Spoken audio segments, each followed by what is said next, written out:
ja tere tulemast siis 2023. aasta Eesti liikumise elamusfestivali seminarile ja järgnevad ümmarguselt 1,5 tundi. Ma usun, et jõuame lõpuks järeldusele, et kas harrastussport on ja peaks olema pigem elamused või on need kannatused. Meil on siin 3 spetsialisti, võib vist nii öelda või kas harrastusspordi spetsialistid, ma arvan, selle saame selgeks. Meil on siin Tartu Ülikooli sporditeaduste ja füsioteraapia instituudi professor Jarek Mäestu. Meil on siin doktor Annika Albert-Aktsiono, Tartu Ülikooli kliinikumi taastusarst. Ja meil on siin Rando Kall, harrastussportlane, infoturbe spetsialist ja fotograaf. Igal juhul mulle endale, mina olen Raido Roostol, modereerin tänast vestlusringi. Mulle endale on muidugi põnev, et kas me kõigis ühele nõule või tekib sellist oponeerimist ka mõnedes küsimustes. Aga enne veel ütlen ära, et Maailma Ülikooli raames me siis salvestame seda seminari ka. Loodan, et sellega on kõigil okei. Ja kellel siis ei ole, saab lahkuda ja vaadata seda järgi. Kui väga meeldib, siis saab ka järgi vaadata. Aga meile on valmistanud ettekande Jarek Mäestu. Palun, Jarek, tavan siin. Aitäh! Raidole selle kena sisseotsu eest, et kuna mulle anti 0,5 tundi ja mul on ka selline halb komme pigem rääkida rohkem kui vähem, siis ega ma rohkem enda kohta midagi öelda oska, mida Raido ette ütles ja sportinud ise olen ma umbes 7. eluaastast alates, kui vanemad mind suusatama viisid ja mingil hetkel, kui Eestimaal lõppes lumi, siis ma sattusin sõudma, kus ma siis tegin oma võib-olla sellist sportlikus mõttes võib-olla kõige suuremad tulemused. Ja hiljem siis olen püüdnud olla aktiivne harrastaja, rullsuusatanud, sõitnud ratast, mõned sellised seiklusüritused teinud. Ja kui mul ettekande kohta tuli selline ettepanek, et rääkida, kas see on kannatus või elamus või kust maalt siis muutub see riskiks, siis alguses mul tundus see selline päris kerge ülesanne. Kui ma hakkasin erinevaid mõtteid kokku panema, siis järjest rohkem segadusse ma sattusin, et kui me võtame sellise kas või maratoni jooksu, et kus nagu lõviosa inimesi jooksevad, võib-olla esimesed 100 teevad seda kiiresti, aga sealt edasi juba vaatad, näod on pikad ja raske ja kannatus ja valu ja vaev või Eesti mõistes Haanja 100 rattaüritused, kes on käinud sõitmas. Ei olegi keegi. See on jala.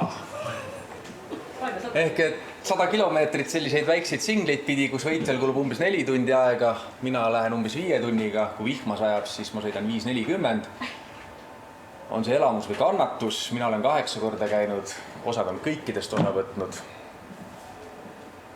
Ma ei oska öelda, on ta siis elamus või kannatus. Ja kui ma suusatrennis käisin, siis mu vanaema pidevalt küsis, miks ma seda teen, miks sa kannatad. Ma teen 4 korda trennis, mulle meeldib, et kus on siis see kannatus. Kas see kannatus on siis see, et me näeme väliselt, et meil tundub raske, aga võib-olla ei ole. Või on see kannatus, ma ei oskagi öelda. No võib-olla pead täna saama targemaks. Selles suhtes on natuke olin selle ettekandega nii-öelda hädas ka. Ja kas võib-olla inimene, kes hakkab spordiga tegema, võib-olla on tema jaoks juba kannatus. Ta ei ole kunagi sportinud ja ongi kannatus. Et siin ma siis natukene hädas olin. Aga keskmine eestlane. Mõned numbrid on kasulik alati ära öelda, et iga päev liikujaid, sõltumata vanusest. See on päris huvitav number alates kuskil 18. kui 60. eluaastani, kui tervisekäitumise uuring vanuse teatab, neid umbes 6%. Ja see väga palju ei muutu. Ehk et selliseid, võiks öelda, paadunud sportlikke inimesi on meie hulgas, ma ei oska öelda, vähe või palju.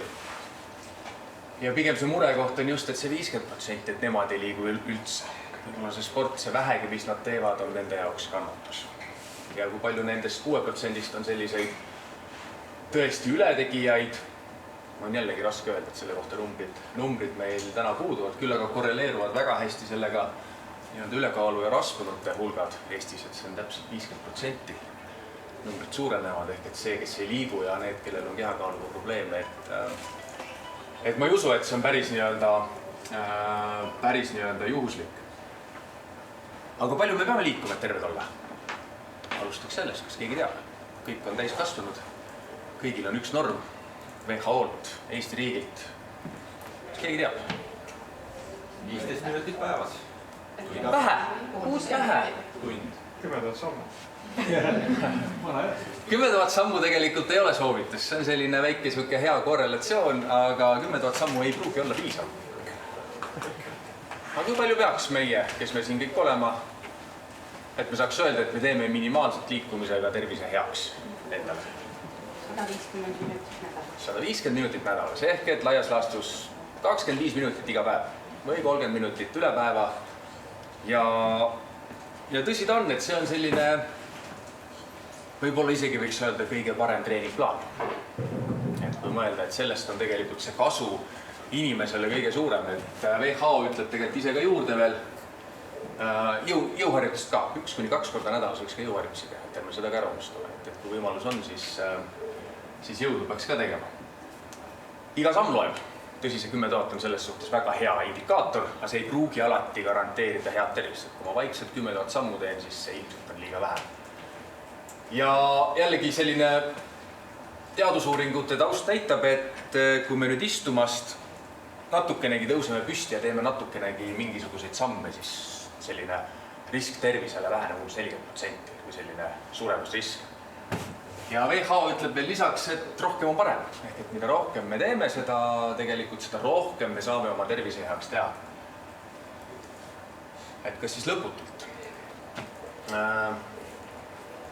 Selle kohta on uuritud neid väheseid selliseid, kuidas siis oli, siin oli natuke oli juttu ühest toimust Aafrikas.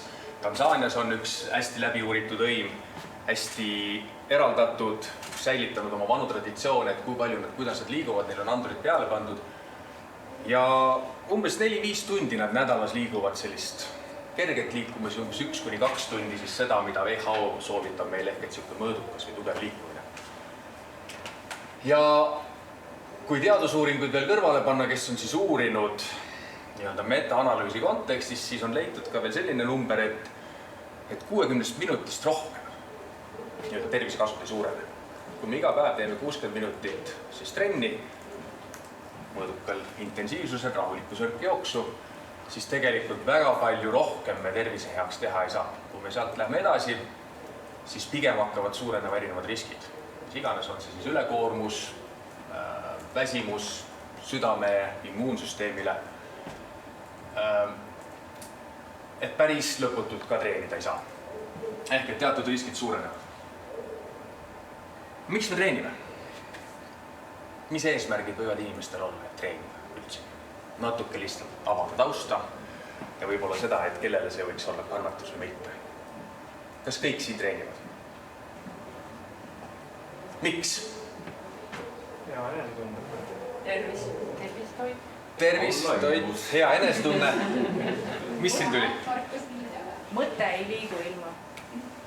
Ehk et ma 2 tükki panin kõigepealt kirja, ja tervis. Väga paljud liiguvad tervise jaoks. Võib-olla üks selline riskigrupp ongi see, kes mingil hetkel läbi tervise häda või arsti juurde jõudnuna soovitatakse neile liikumist ja nad tõesti näevad, et kuskil 40-50-ndates, et kas mis iganes on probleemid ja hakkavad harjutama. Et seal on üks ohukoht, seda hakatakse tegema liiga intensiivselt ja võib-olla avastatakse ka siis enda jaoks selline spordi selline hea võlu, ehk et tervis on tõesti hästi oluline aspekt. Ja öeldakse isegi, et epidemioloogilises mõttes, kui igaüks meist maailmas 5 minutit liiguks rohkem, siis see hoiaks kokku meeletutes kogustes terviseraha ja väga palju enneaegset surmi aastas. Ehk et see on võib-olla kõige vähema vaevaga kõige rohkem. Ja siin kõlasid erinevad veel, miks keegi harjutab. Me oleme tudengitega ka seda arutanud ja selline harjutamine niisama on ka, et ma lihtsalt lähen ja treenin. kas keegi harjutab niisama? Nagu sõbrad teevad ja siis ma teen ka. Nagu suitsu tegemine, sama jah, ma lihtsalt lähen ja teen. Et ma ise ka mõtlesin, et ma väga palju teen nagu mis iganes niisama ja et noh, loodus on ilus ja äge on rattaga sõita ja suusatada on talvel äge ja et ma harjutangi niisama. Ja siis jällegi ühe võimu juurde, et kes keegi on kuulnud Tara Humaratest, kes elavad Mehhiko USA piiril, on siuke Sierra Tarahumara. Ja nemad on kuulsad selle poolest, et nad pidid olema väga head jooksjad, eelkõige paljajalu jooksjad. Ja neil on selline traditsiooniline rahvaüritus, kus peale pidusöömist, sisuliselt pidusöök lõpeb ja kaks meeskonda lepivad omavahel kokku siis distantsi, mis reeglina on 80 ja pluss miili, võib-olla kuni 200 miili ja siis hakatakse jooksma nii-öelda meeskonna stiilis. Ja siis lüüakse samal ajal siis siin põldude vahel sellist, siin on näha ka siukest natuke suuremat kui golfipuust, golfipalli, imiteerides siis nii-öelda natukene ka jahti. Ja võistlus käib nii kaua, kuni siis distants on läbi või kui keegi nii-öelda umbes 5 miili jookseb üks võistkond ringi sisse ja nad tõesti kestavad kuskil 80-90 nii-öelda siis miili, Ameerika mõttes 100-120 kilomeetrit. Ja kui siis nende käest küsiti, et kui palju te siis treenite selle jaoks? Siis nad ütlesid, et nad ei treeni selle jaoks. Ja kui nende elustiili uuriti, siis nende elustiil tõsi nad umbes tund aega, kes veel nii-öelda kasutavad selliseid traditsioonilisi jahipidamisviise, ajasid ulukeid taga, aga mida nad tegid, nad päevas umbes 15 kilomeetrit kõndisid oma põllutööga, mis iganes, olid tegelikult aktiivsed. Ja mitte keegi, mitte ükski, kelle käest küsiti, kes sellel jooksuvõistlusel osales, kes on sellel jooksuvõistlusel osalenud, ei olnud kunagi treeninud. Nende käest küsiti, kas te olete niisama jooksmas käinud?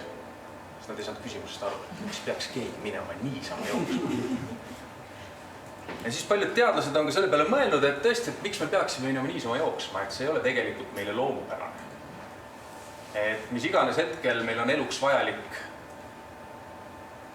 nii-öelda sisse kodeerituna, et meil on vaja tuua toit lauale, see kulutab energiat, millal me toitu järgmise korraga saame, seda me ei tea, ehk et edasi me peaksime kaloreid hoidma. Ehk et niisama jooksma minemine võib-olla ei olegi siuke eesmärk. Kui te nüüd ka korrati mõtlete võib-olla oma eesmärkide peale,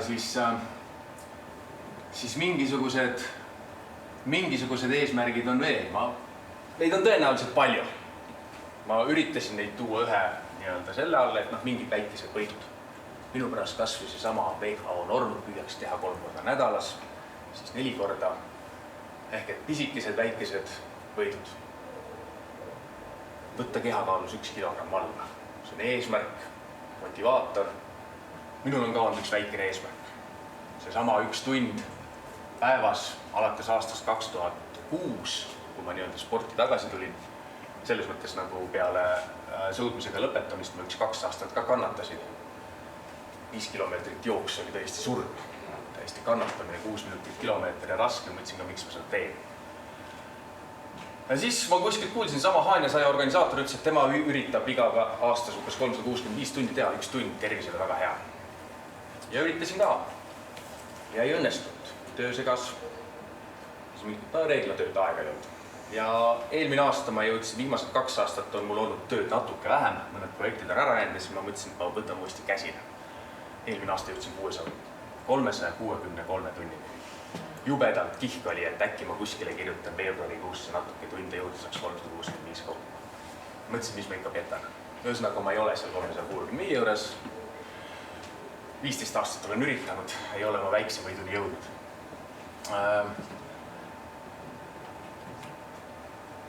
Väikestest võitudest saavad ka teinekord suured võidud.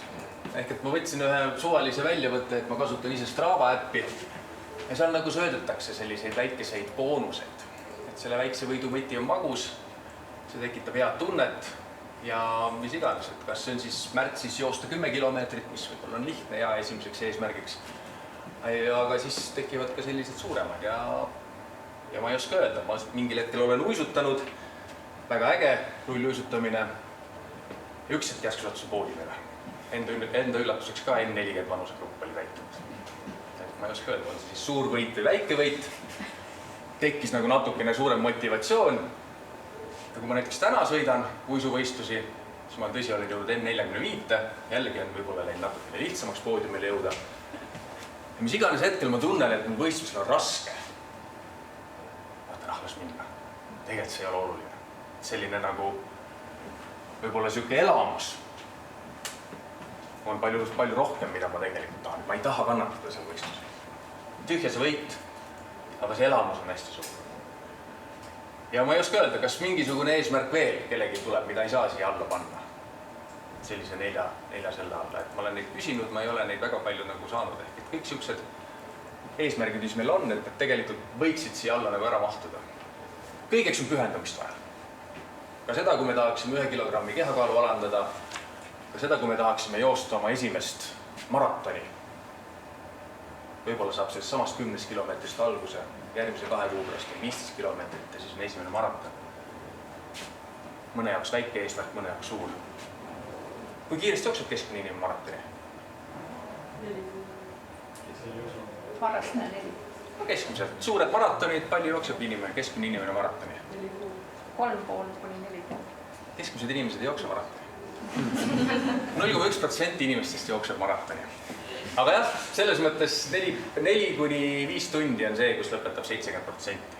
Ütleme mehed 3–5–4,5, naised 4–5 tundi. Et ka siit, kas siis see maratoni jooks on väike võit või see on juba tegelikult väga-väga suur võit? Ikka see sotsiaalne aspekt ka, et see võit, et need inimesel on kuuluvusvajadus ja tunnustusvajadus. Tunnustusvajadus on need võidud ja osalemine, aga see kuuluvus, et ma olen mingi rühmaga treenin või kuhugi ma kuulun, eks ma kuulun sportlaste juurde. Unustasin öelda, väga õige, see sama harjutamine niisama, aga seal on need nii-öelda tasuelemendid. Ehk et kui me nüüd korraks mõtleme tagasi, siis jah, et me treenime. Me treenime selleks, et ta miskit moodi meile meeldib. Meil on seal mingisugune eesmärk, see sama ka sotsiaalne kuuluvus. Me ei jookse iga päev maratoni. Ma ei suusata iga päev 60 kilomeetrit. Kui Tartu maraton tuleb, siis ma stardiks. Vahet ei ole, kus 60 kilomeetrit, kus seal on mingi sotsiaalne aura. Või ma teen midagi sõpradega koos, et see on hästi-hästi oluline. Ja ehk et me ei harjuta niisama, me peaksime harjutama teistpidi, meie aju ütleb, mõeldes tagasi võib-olla nendele selliste küttidele ja korilastele, aju ütleb meile, et niisama treenimisel ei ole nagu mõtet, et me ei peaks seda tegema. Et me peame nagu enda jaoks leidma selle teatava tasu või motivatsiooni, et me saaksime nii-öelda harjutada. Ja see oht kusagil peitub ka siin hästi palju nendes samades tasudes, et me hakkame sealt enda jaoks midagi leidma. Väikestes võitudes võib olla nagu, ma tahan järjest võib-olla midagi rohkem. Saavutused on olulised, teatud tunnustus, sõbrad panevad tähele, sõbrad tunnustavad, treenerid tunnustavad ja reeglina, ma ei suutnud küll mõelda välja midagi rohkemat, aga üldiselt see innustab järjest rohkem treenima ja seadma järjest uusi eesmärke. Millal seda õige aeg piir on tõmmata, on nagu hästi raske öelda. Aga hästi palju kannatamist saab ikkagi, mina olen pigem siuke treeneri vaatest inimene. Pärast võime püüda rääkida rohkem võib-olla ka sellistest nii-öelda psühholoogilistest aspektidest. Hästi palju sellest, miks see võib minna nii-öelda kannatamiseks, minu silmis on ikkagi, et see on hästi palju nagu treenihäda. Ehk et kuidas treenida? Kas me treenime õigesti või me treenime valesti? Ja number 1 komponent on treeningu maht. Teatud töö tuleb ära teha. Kui me tahame olla terve, 150 minutit. Kui me tahame tulla suusatamise maailmameistriks, miinimum 800 tundi aastas. Kui seda ei tee, siis üldiselt ei tule. Mis sinna vahele jääb, sõltub eesmärgist. Kui me tahaksime tulla Tour de France'i võitjaks, umbes 20 000, 30 000 kilomeetrit peaksime aastasse. 15 kuga ei tule kuidagi. Maht on oluline, kui palju. Teine komponent on intensiivsus, ehk et kui palju ma hetkel pingutan.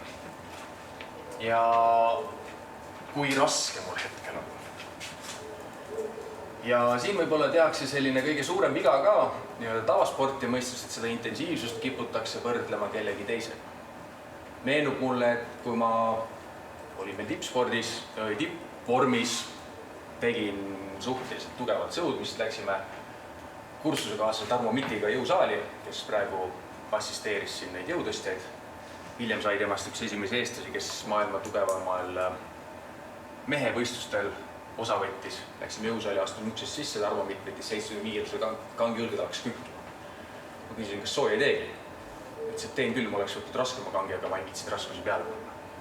Mina ei teinudki üle 75 kilomeetrit kunagi. Temal oli see soojendus ka. Või kui Eesti kuulsamaid spordiblogi lugedes kumab läbi, et minnes esimest korda suusatama, kõik juba kihutavad. Miks nad kihutavad? Jooksutavad oma mootri lukku, aga äkki see nende jaoks ei ole kihutamine. Rait Ratassepa, selline, kui me läheme nüüd aeroobse läve juurde, siis see on selline tempo, millel me saame vabalt rääkida. Rait Ratassepp saab vabalt rääkida tempoga 4 minutit kilomeetri. Minu aeroobne lävi on 5:30. Kui me läheksime koos jooksma, siis Rait on juba kaugel. Ta jookseb selle sama 4 minutiga maratoni, 4 minutit kilomeeter maratoni, mis teeb umbes 3 tundi. Saab juttu rääkida, ütleb, et see on talle mõnevõrra raske pingutus. Kes meist on jooksnud 3 tunniga maratoni? On keegi? Kui ma näeksin väga palju vaeva, siis ma ei jõuaks 3 tunnini. Mitte kunagi. Rait jookseb seda niimoodi, nagu ta jookseb. Jõudis joostega 2 maratoni päevas sama tempoga. Sest tema jaoks on see lihtne. Ehk et selline aeroobne läbi. Ma saan vabalt rääkida, rahulik intensiivsus. Ja teine on see anaeroobne läbi, kus siis rääkimine muutub raskeks ja ka treening muutub raskeks. Et need on 2 sellist nii-öelda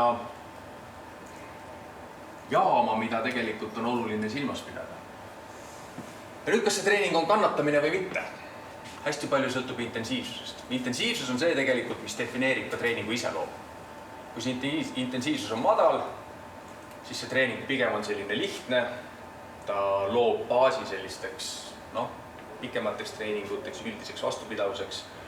Intensiivsus on kõrge, me treenime sellist maksimaalset suutlikkust, võistelda paremini ja nii edasi. Ja intensiivsus on hästi oluline komponent number 1 treeningu meeldivusel. Kui uuriti istuvaid naisterahvaid ja paluti neil valida 15 minutiks endale sobib tempo. Kõik, kes nad valisid selle tempo kaudu sinna aeroobse läve juurde. Umbes 5% allapoole anaeroobset läve, täitsa juhuslikult. See sama tempo, kus nad tundsid, et nad veel saavad normaalselt rääkida. Ja kui nad läksid instruktori juurde ja neile kõigile pandi see järgmine nii-öelda tempo paar protsenti üle anaeroobse läve, siis treeninguga meeldivus alanes totaalselt. Ehk et hästi oluline on valida hea intensiivsus, õige intensiivsus selleks, et treening oleks meeldiv. Ja kui neid siis nii-öelda juba hiljem pandi erinevatele kiirustele harjutama, alustades siis hästi madalast intensiivsusest ehk 15 minutit kõndi, siis peaaegu kõigile oli see meeldiv. Me läheme välja, me liigume, Rait läheb jookseb 4 minutit kilomeeter, mina lähen jooksema 5:30, keegi jookseb teist oma tempoga. Kui te jooksite mõistlikul intensiivsusel, siis ma väidan, et teil kõigil on see meeldiv pingutus. Kui see pingutus läheb natukene pikemaks, treenitus on kehvem, need olid istuvad naisterahvad, siis te näete, kui palju meeldivus alaneb. Kui see treening on kurnatuseni, eranditult kõik ütlesid, et see on kannatamine. Miks hästi paljudel ebaõnnestub sportima minek? Entusiasm on suur, hurraaga peale, intensiivsus on liiga kõrge, treenitus ei võimalda, võib-olla 15 minutit, kurnatus, halb enesetunne, kannatus, miks ma peaks. Aga alustades siis vastavalt vormile näiteks kõndimisest, meil kõigil on natuke parem enesetunne. Või siis mis iganes tempoga joosta. Ehk et siit tekib ka selline esimene küsimus, et kui meie treenitus võimaldab taluda pingutust, kas see siis on kannatus või mitte? Kui ma sõidan seda Haanja 100, ja mul on seal raske. Nägu vajub pikaks, rõngad on silme ees lõpus. On see siis kannatus või see on teatud mõttes elamus? Ma ei oska öelda. aga ma pigem sõnastaks selle niimoodi, et kui meie treenitus on piisav selleks, et seda pingutust kannatada, siis see on endiselt meie jaoks meeldiv ja see risk ja see selline ebameeldiv tunne ei ole siis nagu nii prevaleeruv. Või üks teine näide, jällegi isiklik kogemus Tartu rattamaratonilt, ikka tahaks head tulemust. Ja kes Tartu rattamaratoni sõitnud on, siis üsna alguses on seal asfaldilõik, paar tõusu ja seal on võimalik mööda sõita. Ja hästi paljud siis nii-öelda mõtlevad kaasa arvatud koos minuga, et need on need kohad, kus tuleb nüüd panna selleks, et jõuda võimalikult heasse gruppi ja siis küll ma seal grupis ära tiksun. On keegi veel kindlasti niimoodi proovinud. Alguses ikka, või ka rattarallil, alguses ikka proovime võimalikult ettepoole. Ja mis ta saate, ei ole minu treenitus ka nii hea. Üldiselt nendel võistlustel alati peale palut on, kui pärast graafikut vaadata, kukub tempo, kukub südamelöögi sagedus, ma ei jõua tegelikult seda distantsi sellise tempoga sõita. Ja viimased 3 või 4 aastat olen ma sõitnud niimoodi, et mul on alati üks käib varuks. Ma lähengi rahulikult startist minema. Ma tunnen natukenegi, et laktaat hakkab jalgadesse tekkima, las minna ja ma olen sõitnud elu parimad kohad. Sest ma nüüd jõuan sõita selle distantsi läbi ühtlaselt. Ja alates palult, küll sealt tuleb tagant ka veel abiväge. See tempo on ühtlane ja tegelikult see sõit ei ole kurnatuseni. See sõit on umbes sellises mõnusas intensiivsuses. Mul ei ole kunagi raske ja mul on finišis juba hea enesetunne. Ma suudan selle sarnase treenitusega teha sellisest kannatusest võib-olla sellise elamuse. Ja koht ei olegi nii oluline, see tuli boonusena. Ja sellest intensiivsusest ja mahust võib-olla selline kõige suurem rusikareegel, mille vastu harrastaja eksib, on nii-öelda 80-20 reegel. Ehk et kui me tahaksime väljuda sellest WHO raamest, see 3-4 tundi nädalas ja treenida natuke rohkem, siis 80% ajast me peaksime jääma sinna aeroobse läve piirkonda. See on see rahulik treening, mis on meeldiv, mis ei kutsu esile suurt kurnatust ja kõigest umbes 20% siis kõrgemaid intensiivsusi kui see jutuajamise tempo. Ja selline väike praktiline näide. Ma olen homme sõitma Rakvere rattamaratoni. See on 66 kilomeetrit, sellised keskmiselt tõenäoliselt raske rada, ma eeldan, et see läheb mul umbes 150 minutit miinimum. Ja see on kindlasti kõrgemal kui aeroobne läbi, mille ma seal läbi sõidan. Ka siis, kui ma haamri saan. Mis tähendab, et selleks, et seda edukalt sõita, ma peaksin umbes 10 tundi nädalas tegema seal nii-öelda rohelises tsoonis. Kas ma seda suudan? Ma ütleks, et ega väga hästi ei suuda. Ehk et see üks võistlus minu jaoks 90%-ga rahvasportlaste jaoks selline võistlus, nad niikuinii on seal rohelises punases tsoonis. Selleks, et seda mõistlikult taluda, selleks, et see sõit oleks nende jaoks kannatamise mõistis meeldiv, saate ise arutada, kui palju on sinna ette vaja selliseid baastreeninguid. Loomulikult, kui mul see võistlus ära on tõenäoliselt 1, 2, 3 päeva, ma peaksin puhkama, aga treenida on ju vaja. Puhkusega ei tule, treenida on vaja. Et need on need dilemmad. Ja aeroobsel lävel on veel see selline halb omadus, et me seda tavaliselt ise ei tunne. Me tunneme anaeroobset läve.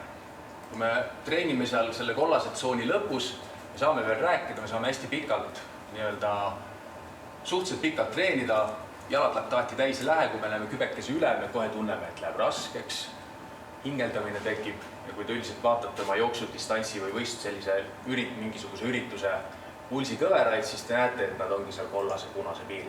Nii kui läheb üle, üldiselt tulete allapoole, kes just ei taha võistelda. Aga aeroobset läve me ei tunne.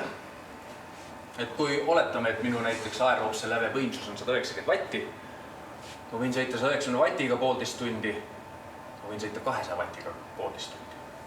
Ma teisipäeval näiteks sõitsin kruusateid sõpradega, emotsionaalne, mõnus, äge, lahe trenn.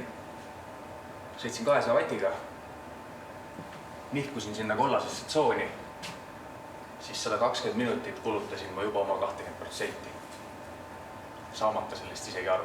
Ja nüüd ma tahan minna veel Rakvere rattamaratoni sõitma ja see on jällegi seal 20% sees. Ehk et kui palju ma peaksin sinna ettepoole nihutama neid rohelisi treeninguid selleks, et seda jutumärkides käki kokku teedata, mida ma tahaksin. Ehk et see on üks, mille vastu hästi paljud rahvasportlased nii-öelda eksivad ja see tegelikult võib-olla ei kehti sellise klassikalise jõutreeningu puhul. Et selle kohta teadusuuringuid tegelikult andmed ei ole, aga selline treeningud, mis on seotud vähegi sellise aeroobse või sellise pikemaajalisi kui 3 minutit tööga, siis ta võiks üsna hästi kehtida. Ehk siis see näide, et 190-vattine treening või 200-vattine treening, mõlemad ma suudan ära teha. Ühel juhul ma kulutan seda ressurssi, mida ma tegelikult ei tohiks. Ja see võistlus minu jaoks juba tõenäoliselt on raske, sest ma olen natukese rohkem väsinud. See aeroobne rävi on veel hüppelik. Ehk et oletame, et ma teen selle 190-vattise treeningu 90 minutit. Ma lihtsalt näitan puht minu enda teal. Tavainimese mõistes võib siin olla ka 190 vatti, aga ta jõuab seda võib-olla mõistlikult sõita 45 minutit. Aga minu näide. Loogiline, et see trend on kergem ju kui intervalltreening. Või vaidleb keegi vastu. Peaks ju olema kerge. Intensiivsus on madalam, ei ole väga pikk. Raskus on mõõdukas. Kui ma seda trenni nüüd pikendan, ma olen ikka nii-öelda aeroobse lävetsoonis 190 vatti, aga teen selle trenni 120 minutit või 150 minutit. Ma suudan, kindlasti suudan. Siis väga suure tõenäosusega see trenn läheb minu jaoks raskemaks ja see trenn on raske. Järelikult see trenn on raske ja ma kulutan jällegi seda sama 20%, mida ma ei tohiks kulutada. Kuigi intensiivsuse järgi olen ma õiges kohas. Et ka see on teinekord eksimine, mis tuleb hästi paljudel rahvasportlastel sisse, et näiliselt on intensiivsus õige, aga trenn läheb liiga pikaks, trenn läheb liiga raskeks. See trenn vajab 2-3 puhkepäeva, mida võib-olla tavainimene ei oska nii-öelda aimata. Ehk siis pigem võiks tavainimese kontekstis mõelda seda samat selliste subjektiivsete näitajatega. Ehk et kui mul satub üks raske treening, siis vähemasti 4 treeningut ma peaksin tegema vähemasti niisugused mõõdukad, siis ma saaksin jälle teha ühe raske treening. Ja kui ma tahaksin tõesti sõita siin seda 120 minutit, niimoodi, et see trenn oleks mõõdukas, järelikult ma peaksin alustama võib-olla 180 või 170 vatiga, madalama tempoga. Jube raske, sest see on nii kerge. Aga ma ei oska ette näha, mis juhtub 2 tunni pärast. Ja see on selline viga jällegi, mis tavainimestel tuleb.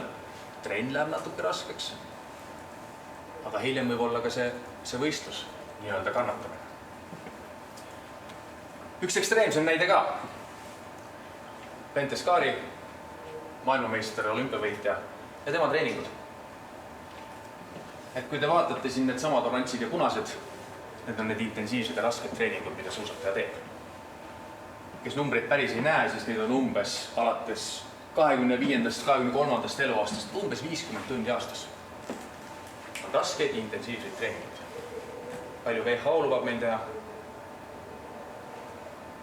75 minutit nädalas, 2 korda on. Korrutan 52-ga, 60-70 tundi aastas. Tundub natuke vastuoluline. Bente Skaril oli vaja 800 tundi ka teha. Ainult 2 korraga intensiivse treeninguga nädalas ei tule keegi.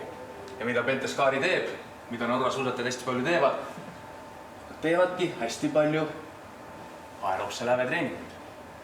Ja kuna need treeningud lähevad neil hästi-hästi pikaks, 800 tundi on vaja kokku saada, siis nad ei tee seda mitte selle aeroobse läve lähedal, vaid nad lähevad veel tsooni võrra allapoole. Nad toovad selle minu näitel mitte 190 vati võrras, nad hakkavadki 160 vatiga. Nad teevad hästi palju madala intensiivsusega, pikki treeninguid, sest see trenn on mõõdukas, see ei kutsu esile nii palju väsimust, ta saab homme minna sama trenni tegema. Nagu Rait Ratassepp tegi 60 suurt triatloni järjest, sest ta triatloni intensiivsused olid allpool aeroobset läve. Kui me mõtleme tava inimeste peale, kes töötavad ehitusel, kaevandustes, teevad 8 tundi päevas rasket tööd. 5 päeva nädalas, järjest jõuavad, sest nad on allpool aeroobset läve. Nad jõuavad, see ei muutu, jah, see on raske, aga nad suudavad seda teha.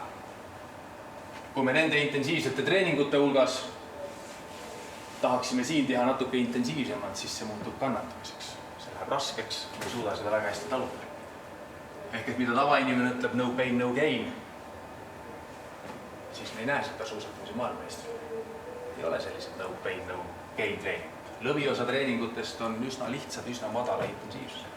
Selleks, et olla valmis, talume suuri intensiivsusega. Tuleme tagasi selle rahvasportlase. Ma olengi juba 5 minutit üle, aga õnneks on slaidid kohe läbi ka. Rahvasportlase süües kasvab isu juurde. Sellel slaidil, mida te tõenäoliselt ei näegi, need allapoole kujunevad graafikuid. Need on erinevate spordialadel, küll kergejõustikualadest alates sprindis kuni 10 000-ni ja heitete ja hüpeteni, mis juhtub vanusega. Me läheme teatud vanusest kehvemaks. Meie taastumine pikeneb, me ei ole enam need, kes me olime eelmisel kevadel, üle-eelmisel kevadel, ehk teinekord ka vormi hoidmine on üsna keeruline. Ja mingil hetkel võibki neid treeninguid saada liiga palju.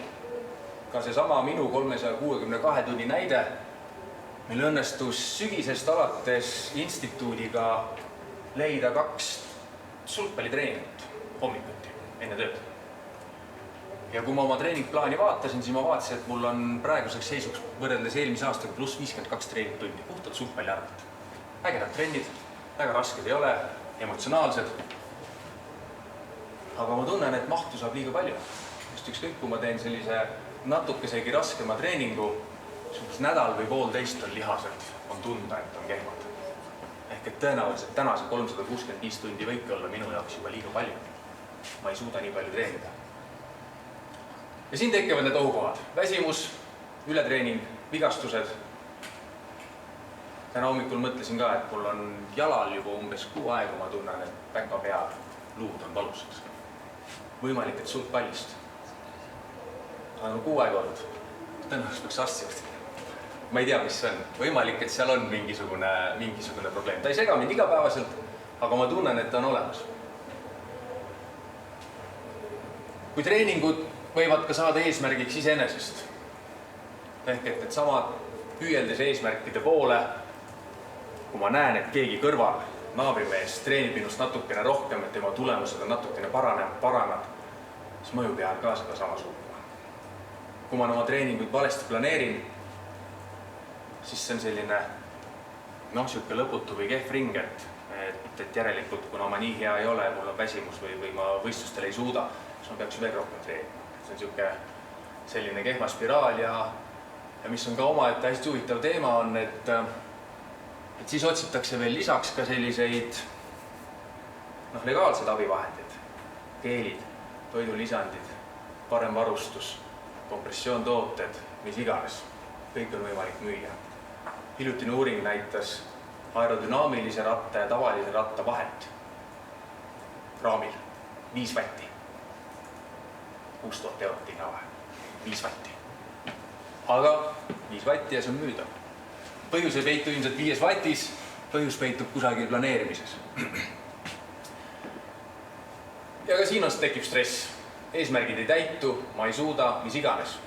See stress võib tekkida ka seal, kui mul ei õnnestu näiteks 3 korda nädalas treenida. Või need treeningud on ebamukud. Üsna väheseid on ka veel sõltuvus. Et tekibki treeningu sõltuvus sellest, et mulle meeldib treenida, sest peale trenni tunne on nii hea. Siis, kui ma jooksen 5 kilomeetrit, tegelikult on see sama tunne, on peale treeningut hea. Selleks, et seda headust ei pea ilmtingimata järjest rohkem treenima. Kas sõltuvus on halb või hea, selle kohta ütlevad jällegi muud allikad, et kui see hakkab segama kellegi teise elu, siis see on halb. Kui elu hakkab käima ainult ümber spordi, siis see on halb. Ma olen homme Rakvere rattamaratoni sõitma. Õnneks tuleb pere kaasa. Tütar tahab ka vastasõitu sõita. Et ma vähemasti, kuidas ma ütlen, lohutan ennast sellega. Ja loomulikult ta võib mõjuda tervisele. Kui me treenime rohkem, kui me suudame taastuda, siis need samad vigastuse ohud, ülekoormuse ohud, südamerütmihäired, mis iganes, ilmselt oskab Annika natukene rohkem, aga need ohud on olemas. Ohud on reaalsed. 2-3 aastat tagasi oli ka Eestis üks uuring, kes uuris Eestis nii-öelda meesrahvasportlasi. Ja ma siin rohkem ei peatu kui ainult näiteks mõnel numbril. 12% harjutajatest põeb südame-veresoonkonna või nii-öelda südame... Issa, ma ei mäleta, mis see VK tähendas. Ühesõnaga mingid südamehäda. Nad harjutavad. 50% spordipaluvaigistajate tööl. Pooled ei olnud käinud aasta jooksul koormustesti tegevuse viimase 2 või 3 aasta jooksul koormustesti tulemas. Tavaliselt ma alustan sellega loengut. Et ei oleks kannatamine number 1, vähemasti kord aastas peaksite ennast spordiasti juures nii-öelda testima. Ehk et on see siis siin jällegi elamus või mis see põhjus on?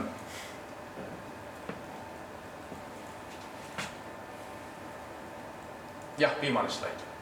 Need olid need 4 teemat, mida ma üritasin korraks katta, ehk et mis on see elamus ja kannatus, ilmselt sõltub see vaatenurgast.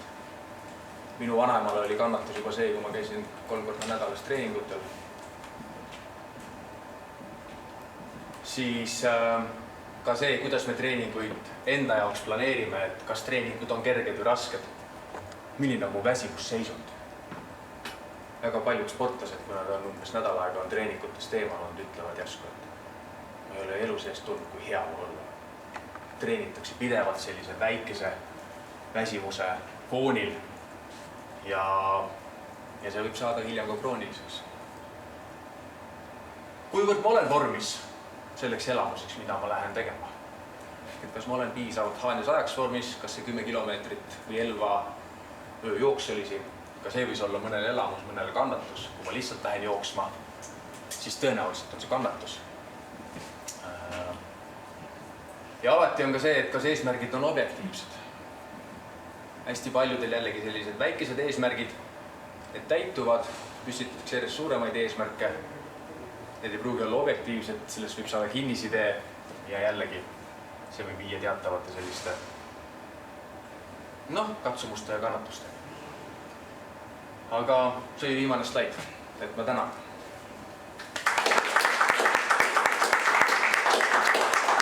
Ja kui siis küsimusi on, siis ma saan aru, et siin kusagil on ka suunatud küsimused ja pärast on ka siis nii-öelda vabad küsimused, et igal juhul, kui küsimus jäi, siis... Ja, veeretan seda vestlust ja siis on sõna Plikule ka, aga ole hea. Võta Eesti Järek ja kutsun ka Annika ja Rando enda juurde. Enne veel küsid, Järek, kas soovid sa juua? Sul oli 3 tundi just sellist tugevat monoloogi. Võib-olla tahab keegi veel? Jah, aga see vestlusring siis natukene selline mõned küsimused igale ühele eraldi ja siis mõned sellised küsimused, millele igaüks saab anda oma vastuse.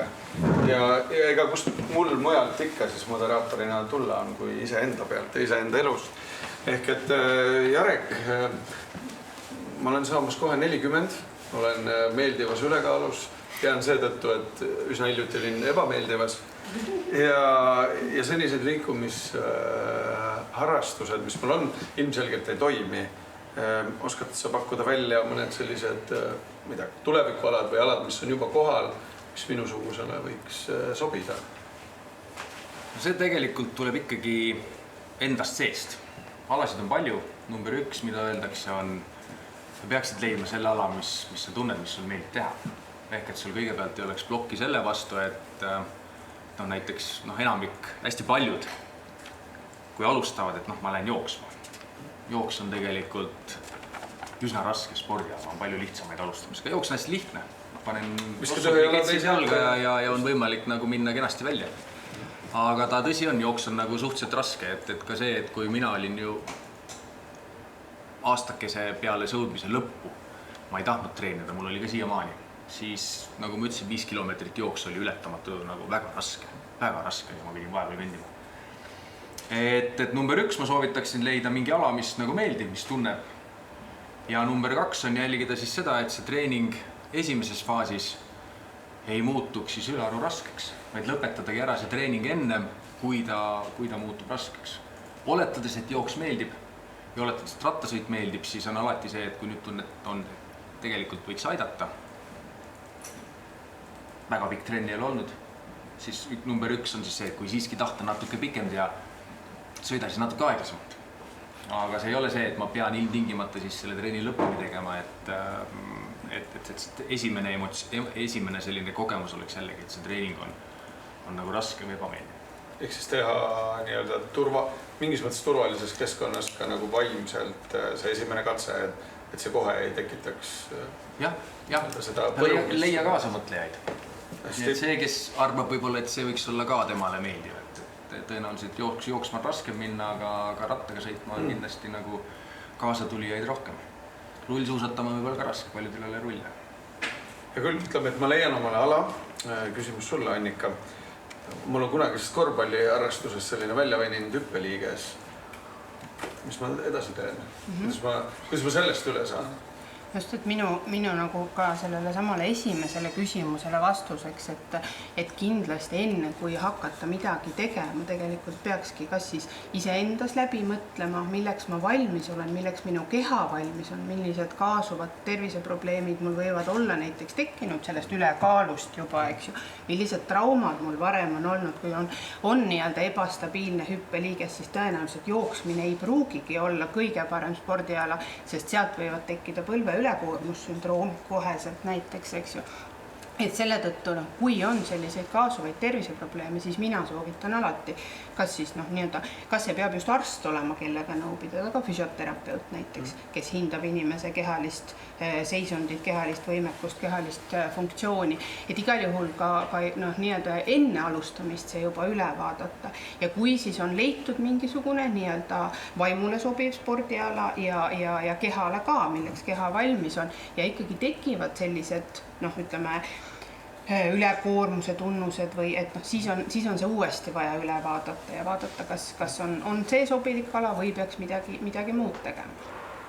No ütleme siis, et ma saan nüüd oma jala korda, mul on jooksupüksid jalas, mul on veel seal koduseinte vahel. Rando, küsimus sulle.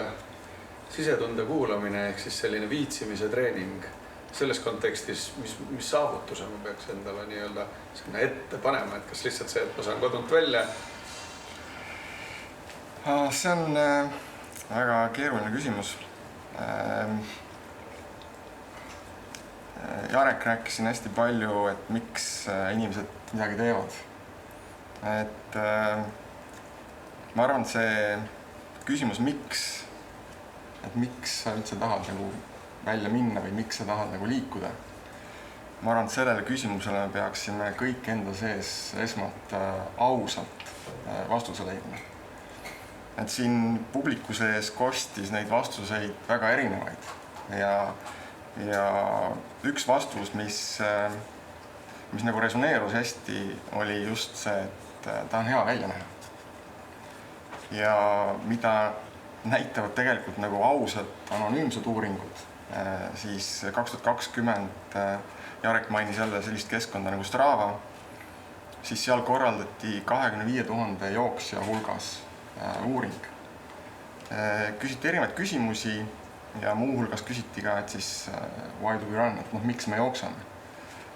Ja näiteks 47% Saksa jooksjatest ütles, et nad jooksevad välise kehapildi nimel. Ehk et see tegelikult see psühholoogiline surve või see väline surve on nagu meeletult suur, miks inimesed liikuma hakkavad.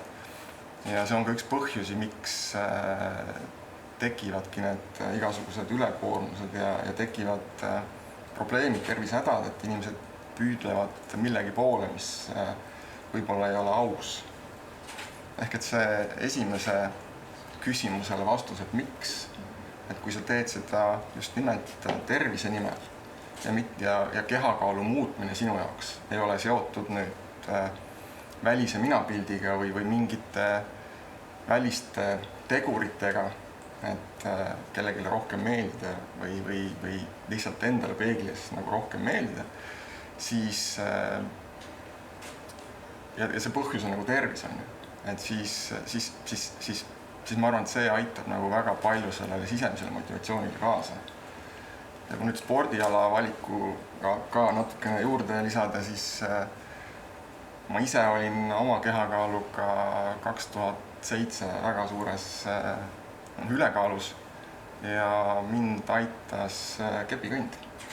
Lihtsalt 9 kuud kepikõndi ja ma kaotasin 15 kilo. Et see on täpselt selline liigutus, et kui kõndimine selleks, et ta natukene oleks nagu intensiivsem, et siis peaks võib-olla natuke kiiremini kõndima ja siis ta ei ole enam mugav, aga kui sa paned nagu kepitöö sinna kätetöö juurde, et siis ka sellise rahuliku tempoga liikudes sa tegelikult juba jõuad sinna aeroobse läve alla ja see aitab nagu siis seda mitmekesistada seda liikumisintensiivsust.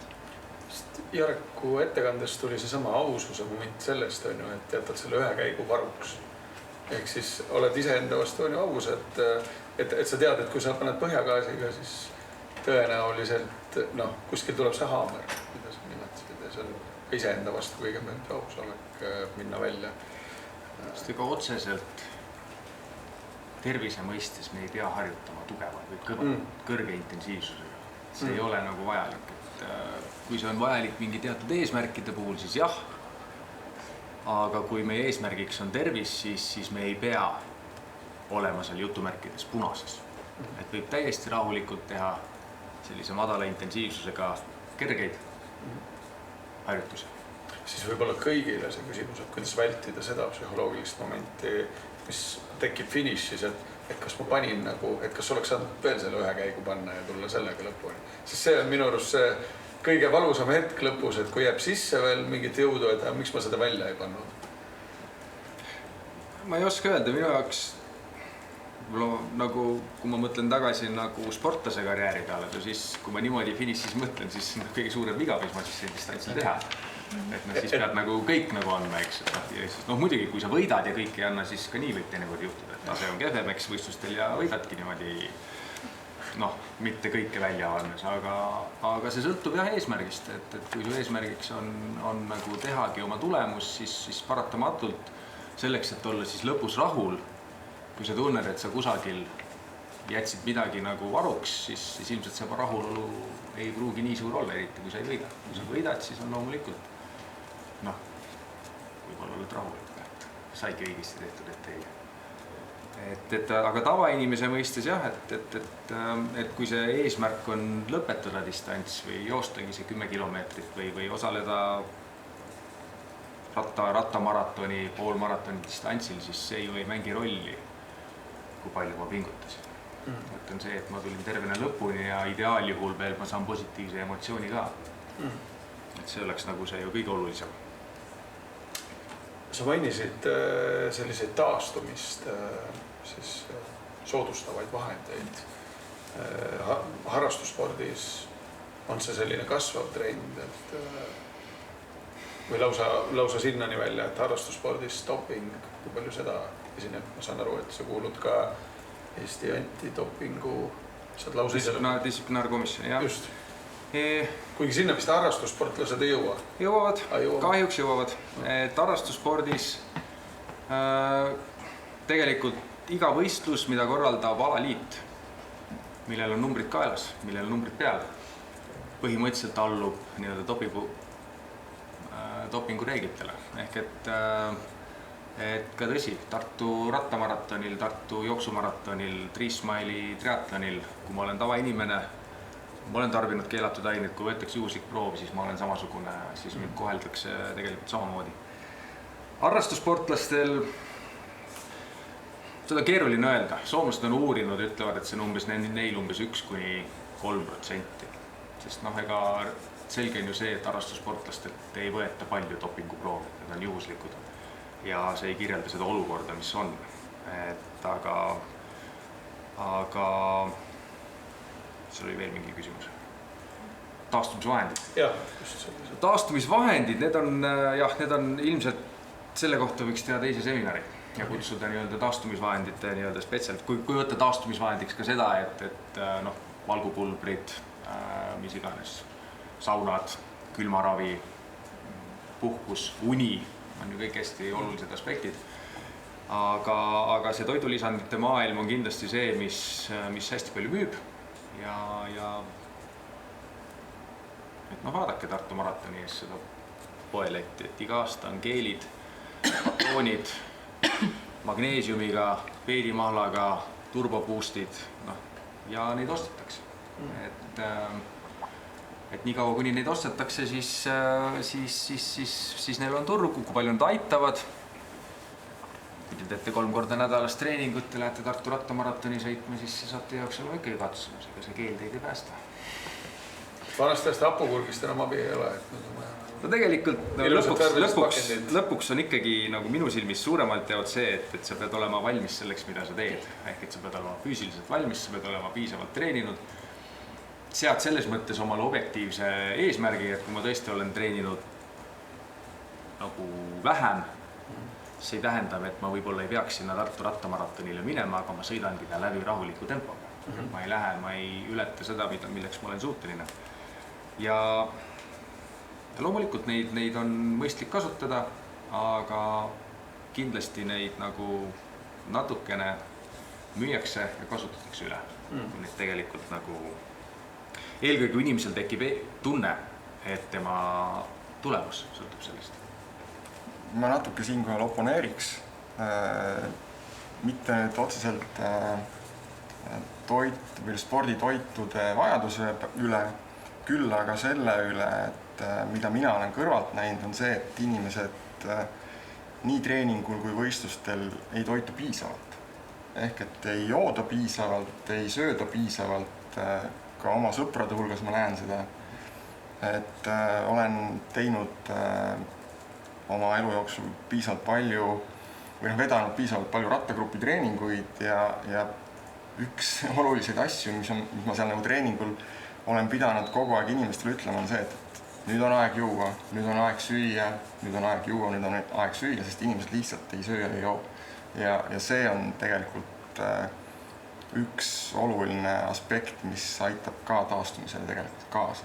Lisaks puhkusele ja venitusele ja massaažile ja sellise. Ehk see energia saamine? Absoluutselt, et glükogeeni varu meil on kehas tunniks ja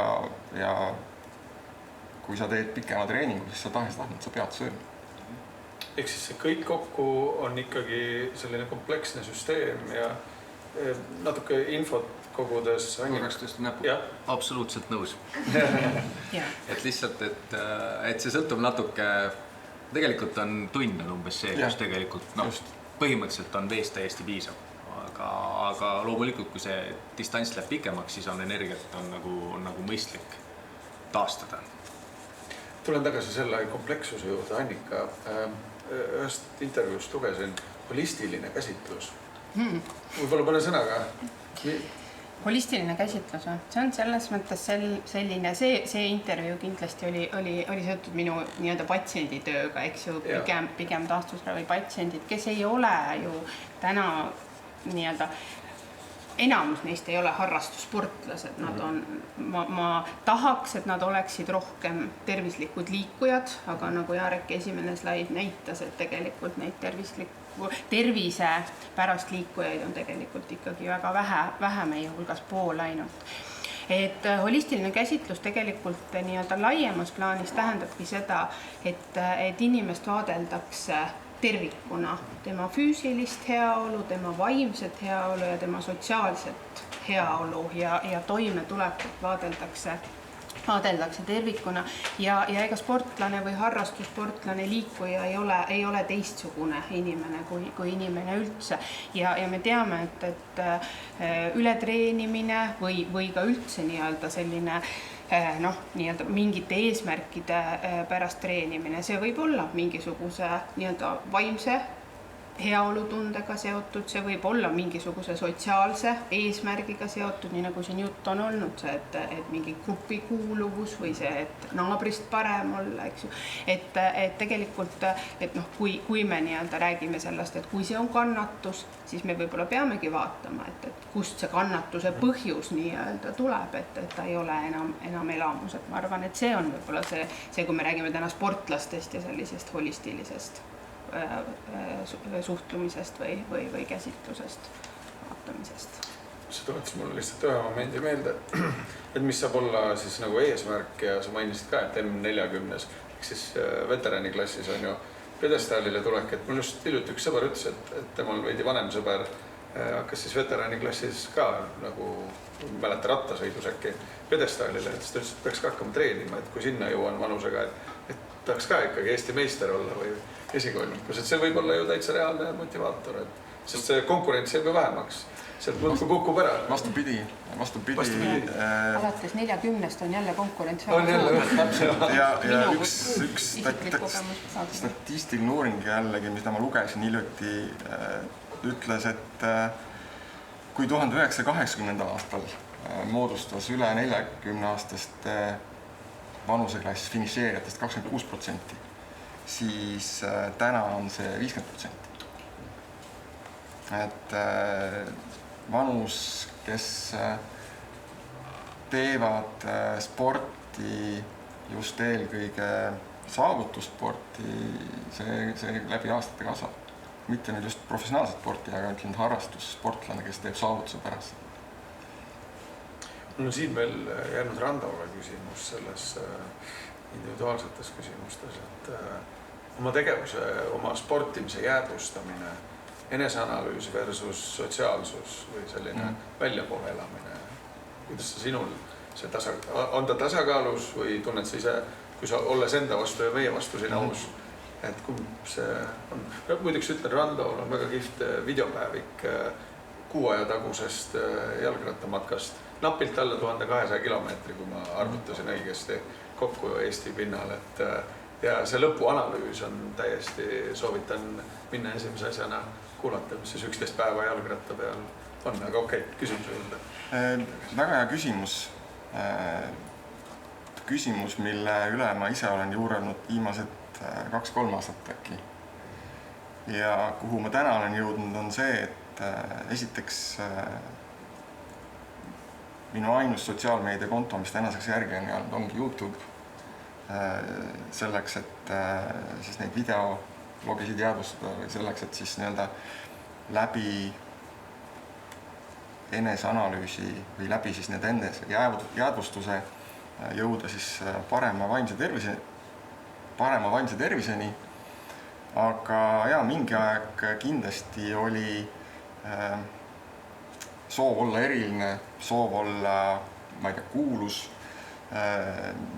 Tervitasid muideks seal sõpru päris mitmes klipis ka. Sa ikkagi loodad, et keegi vaatab.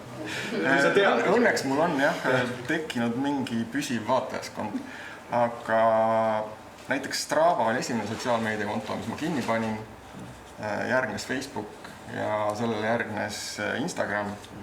Et põhimõtteliselt mina tunninsin ära ja lõpuks olin enda vastu aus, et need keskkonnad pigem tekitavad minus ärevust, tekitavad FOMO või fear of missing out, et tekitavad sellist soovi olla keegi, kes ma võib-olla ei ole, vastata mingitele standarditele,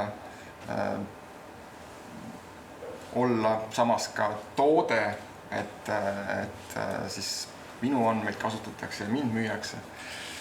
Ja näed vahvat uut ratast, et tahaks, et mis siis, et aerogein on 5% või 5 vatti, et kõik need põhjused. Et selles mõttes tead, et ma täna olen ikkagi selles suhtes enda vastu aus, et mingeid asju ma tegin kunagi võib-olla valedel põhjustel, aga täna ma olen kindlasti jõudnud rahulikumasse ja sellisesse stabiilsemasse. Aga motivaatorina ta toimis, et ta viis su nii-öelda selle liikumise juurde, et reaktsioonivideod. Pigem nagu vastupidi, et enne kui sa neid tegema hakkasid, oli ju mingi väike eelarvamus, et see võiks viia ja kui sa seda tegid, ma saan aru, et sealt tekkis seda omalt. Võib-olla ka, aga täna ma ikkagi olen aru saanud, et mingid asjad, mis mind liikumiseni viisid peale selle, kui ma lisaks sellele, kui ma soovisin lihtsalt kehakaalust alla võtta ja olla tervislikum. Et mingid põhjused olid ikkagi kiivas või väärad. Et kaasasid ka minul vigastused, selline krooniline väsimus. Kui siin treeningtundidest juttu oli, siis minu tippajad tunnid aastas olid 550-600 tundi aastas. et selles mõttes, et seda oli ikkagi omajagu ja noh, mida jällegi palju ei räägita, on see, et see progressioon ehk et kui palju sa aasta-aastalt nagu oma mahtu kasvatada võid. Et me kipume mahtu liigselt kasvatama.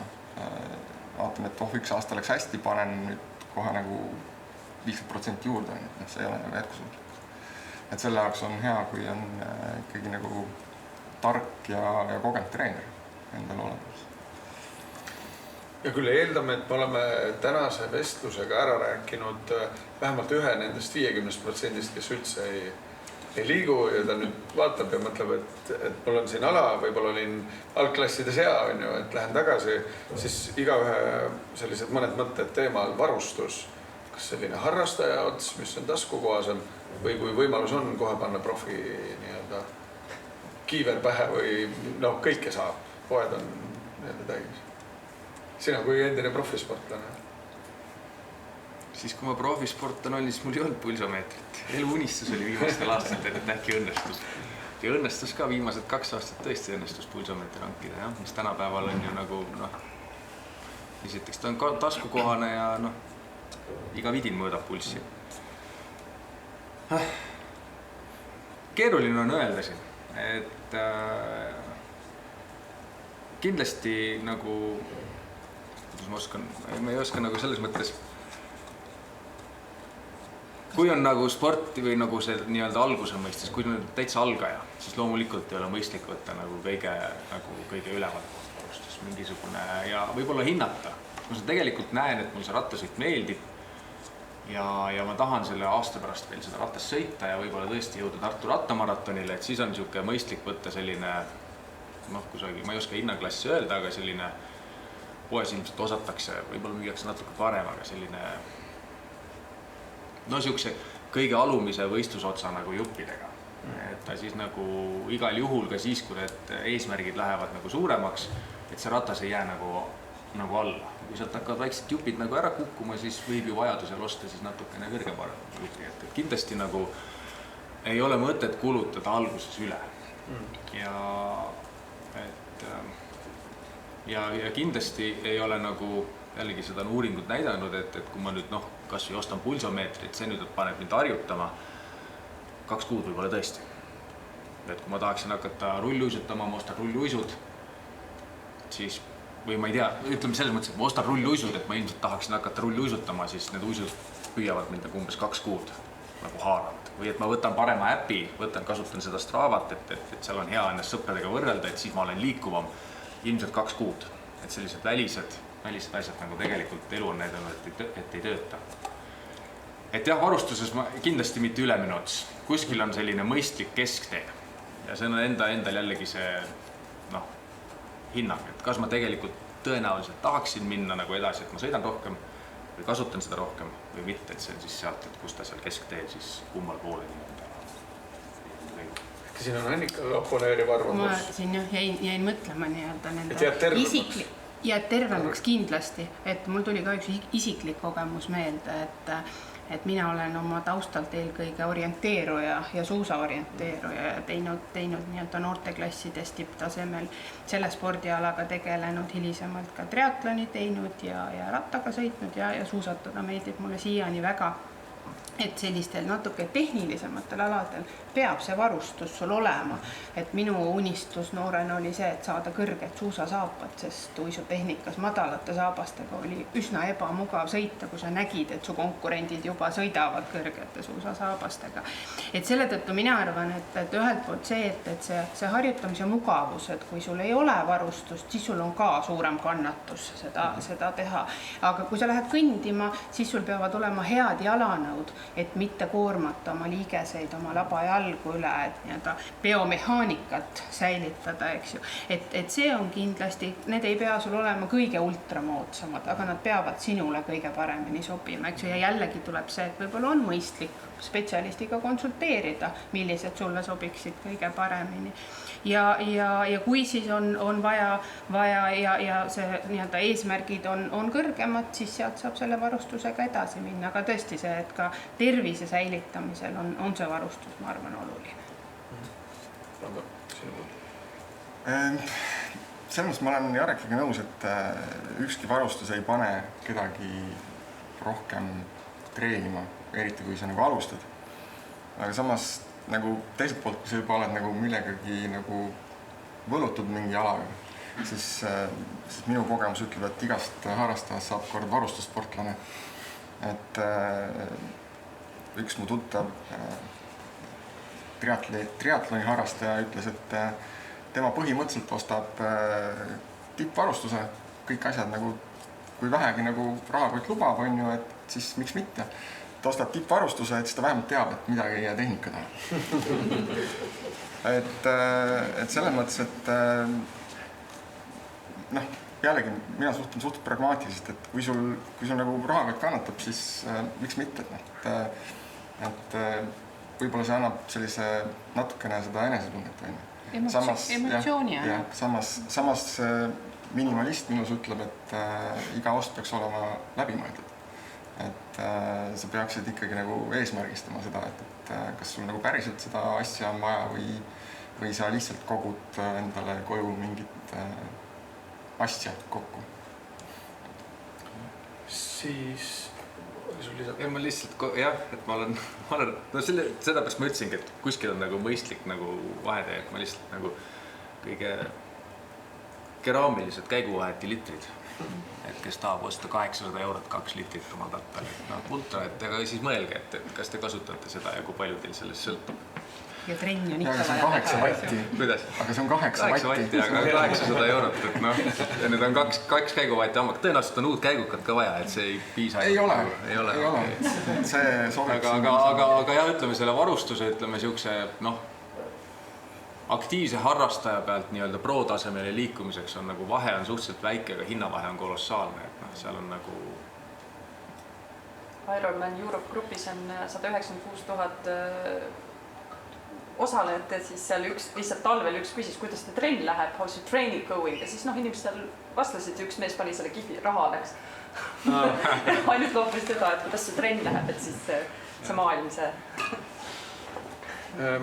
Mul on selline küsimus teile kõigile, just et selline, jällegi räägime sellest ühest, kes sellest 50% nüüd otsustab, et ma hakkan tegema individuaalala või meeskonnala. Milline on teie eelistus? Olen palju kuulnud individuaalalade nagu kogemusi, aga noh, kas või on ju sellest, et kui seal esimesel või teisel treeningul mõni vigastus tuleb, siis meeskonnaalal vähemalt keegi tassib su riietusruumi. Et ei jää sinna metsa vahele. Jah, ja kui on minu kõige viimasem kogemus, segandus vähele oli, mul käis patsient vastuvõtul, kelle treeningukaaslaseks oli ortopeed ja kui ta kukkus rulluiskudega või suuskudega, ma enam ei mäleta ja õlg läks paigast ära, siis treeningukaaslane kohe nii-öelda paigaldas õla. Et jah, see on kindlasti see, et koos tehes on võib-olla teatud riskid nii-öelda maandatavad paremini. Aga just see natuke oli selles suunas, et see tugigrupp, just see esimene nii-öelda toast välja saamine on ju esimene samm ja siis nüüd ongi, et kas sa oled seal, võib-olla sulle sobib, individuaalalad inimesed kindlasti sobibki, et see on minu tee ja... Üldiselt on ikka sõpradest ja toest on kasu. Et selles mõttes ikkagi leia mõttekaaslane ja asi on nagu lihtsam. Et jah. Kas nüüd individuaalsport või meeskonnasport, see nüüd sõltub jällegi pigem see, kumb siis nagu meeldib. Aga võib-olla hakkab meeldima. Et selles mõttes alati on mõistlik nagu proovida. Et mina julgustan küll hästi paljusid asju nagu proovima. Et ma ei arvanud kunagi elu sees, ma hakkan sulgpalli mängima. Ülikoolis proovisin küll, aga praegu olen väga rahul, väga äge. Ja sa oled olnud ju mitmepaadis. Et kui ei tule hästi välja, siis on ikka ju teine süüdi ja kui oli hea sõit, siis ma ikkagi panin. Teil meeskonnaalade kogemusi? Ei, pigem. Mul on olnud nagu trennist need sellised meeskonnaalade kogemused, korvpall, jalgpall, tore on mängida, aga nagu võistlusspordi mõttes mitte. Aga ma arvan, et see sõltub jälle hästi palju inimesest, aga ka individuaalala harrastama hakata koos mõttekaaslasega kindlasti on kergem, toekam. Ja ma jagan siin eelkõnelejate arvamust, et mul endal väga suur ka meeskonnaalade kogemus puudub, kuigi hiljuti avastasin, et tuleb välja, et ma olen millalegi sattunud Indiaka Eesti meistrivõistlustel 3. koha meeskonda. Et aga ühte ma tahaks nagu rõhutada on see, et kes vähegi mõtlevad spordi või liikumise kui ühe meetodina oma vaimse tervise parandamise jaoks, siis individuaalne liikumine ilma häirivate faktoriteta, ilma telefonita, ilma scrollimiseta, ilma kõrvaklappideta, mida ma täna ikkagi väga palju näen, et inimesed spordivad kõrvaklappides ja kuulavad muusikat või podcast'e või räägivad telefoniga, aga pikalt üksi olemine, iseendaga olemine, enda sisse vaatamine, et ma arvan, et see on individuaalala võlu ja see annab võimaluse nagu enda vaimset tervist kohendada ja parandada. Nõus. Olen veel tähele pannud, et kui ma näiteks rattaga metsas sõidan ja kõrvaklapid peas on, siis ma sõidan tehniliselt märgatavalt kehvemini. Ma teen palju rohkem vigu. Sa kuulad muusikat ja sa tegelikult ei ole nagu mõtetes rattasõidu juures. Et kindlasti jätke klapid koju, tõesti. Kuulatke linnulaulu. Minu poolt viimane küsimus on seotud natukene Elvaga, kohaga. Sest, ma olen ise natuke aega Elvas elanud ja nii palju, kui ma siin olin ja kuulsin teemasid, siis Elval on üks mure. Nimelt Tartu maraton on ju, mis Tartusse mitte kunagi ei jõua. Kõik teavad, et see algab Otepäält, et sealt ju suusapidu, aga need kõik jõuavad Elvasse välja. Mida nagu turundada siin sihukest väsinud sportlast, kellel on jalad piimapet täis, ta tahab lihtsalt siit saada sellest kogemusest nagu eemale. On teil äkki soovitusi? Täiesti teine. Mõistlik on olla enda vastu aus, ütled, ma ei tea. Ma ei ole minu valdkond, ma ei kujuta ette. Mina olen küll selle peale mõelnud. Ja päris pikalt mõelnud läbi aastate. Minu arvates meil on puudus korralikust majutusasutusest, kes pakuks täis võib-olla siis kompleksset teenust sellele sportlasele, taastumise korraliku restorani mõnusa ajaveetmisvõimalusega. Ja ma nüüd ei taha küll kütet visata siin lõkkesse, aga ma arvan, et korraliku ujula puudumine või veekeskuse puudumine on Elvas väga suur probleem. Jaa, kui ma nüüd praegu mõtlen, siis Haanja 100 puhul on Kubia hotell teatud kuupäevadel aastas kogu aeg lõpuni välja müünud. Täpselt. Ja täiesti, kui te tahate 3. septembri nädalavahetusel minna Kubia hotelli, siis unustage ära. See on Haanja 100-le broneeritud ja ta on kogu aeg välja müüdud. Et siis kas saaks ujulale Annika soovitab, et võiks ka olla spetsialist lähedal? Spetsialiste meil on. 3. korrusel siin majas ja mõnes järgmises majas samal tänaval, aga ujulat meil ei ole. Minu suur unistus on olnud aastast 2008, mil ma Elvasse kolisin, et Elvas võiks olla ujula koos spa-teenustega ja majutusasutust seal juures, eks, et ma olen Randaga 100% nõus, 150% nõus. Et see kindlasti toetaks Elva kui liikumislinna, spordilinna. Et siis jääb veel lahendada see 364 päeva aastas. Ühe päeva see toimib. Jah, ühe päeva sama, aga see on hea mõte. Ka selles osas on mul ideid, aga ilmselt ei kuulu siia auditooriumisse. Aga on mitmed Tartu maratoni üritused aastas, nii tükki, eks ju, mis lõppevad Elvas, pluss kõik muud üritused. Eks siis, kui meil tulem on nüüd täna see, et üks nendest 50% hakkas sporti tegema ja meil tekkis mingi selline mõttekoda, et kuidas Elva edasi läheb ja selle ühe päeva lahendab, siis meil on juba ju positiivsed tulemid. Millised mõtted teil on tekkinud? Meil on veerand tundi aega. Mul on Jarekule üks küsimus. See võib-olla on ka küsimus treenerite suhtumises või üldse sellises spordi, kuidas spordime. See, kuidas näitab, ma võin selgelt saan aru, et ma olen viimased 3 või 4 aastat üle treeninud. Et just seetõttu, et kui sa trenni lähed, siis meil nagu aru saan treenerist on see, et üks on tehniline pool ja teine on treeneri ülesanne on veenda selles, et see, kes trenni tuli, ta jätaks kõik endast trenni.